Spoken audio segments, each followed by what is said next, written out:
آپ کا بڑا سرمایہ وہ لوگ ہیں جو آپ کی غیر موجودگی میں اپنے رب سے دعاؤں میں آپ کے لیے خیر مانگتے ہوں۔ جس زبان سے جھوٹ نکلنا بند ہو جائے اس زبان سے نکلی ہوئی دعا رد نہیں ہوتی۔ رشتوں کی رسی تب کمزور ہوتی ہے جب انسان غلط فہمی میں پیدا ہونے والے سوالوں کے جواب بھی خود ہی بنا لیتا ہے۔ بہت سے رشتے ختم ہونے کی ایک وجہ یہ بھی ہوتی ہے کہ ایک صحیح بول نہیں پاتا اور دوسرا صحیح سمجھ نہیں پاتا۔ رشتہ ہمیشہ وہی کامیاب ہوتا ہے جو دل سے جوڑا جائے، فرصت یا ضرورت سے نہیں۔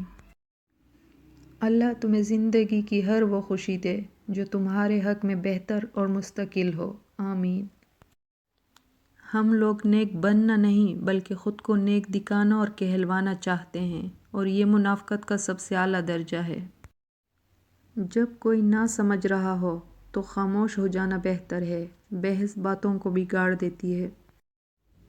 غلطیاں کیجیے مگر کسی کے ساتھ غلط مت کیجیے۔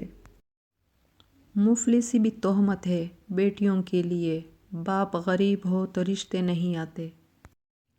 لوگوں کو اس بات سے غرض نہیں کہ آپ خوش ہیں یا نہیں، انہیں فرق اس بات سے پڑتا ہے کہ آپ انہیں خوش رکھتے ہیں یا نہیں۔ بدلتی ہوئی چیزیں اچھی ہوتی ہیں مگر یقین کیجیے بدلتے ہوئے اپنے بہت تکلیف دیتے ہیں۔ شخصیت میں عاجزی نہ ہو تو معلومات میں اضافہ علم کو نہیں بلکہ تکبر کو جنم دیتا ہے۔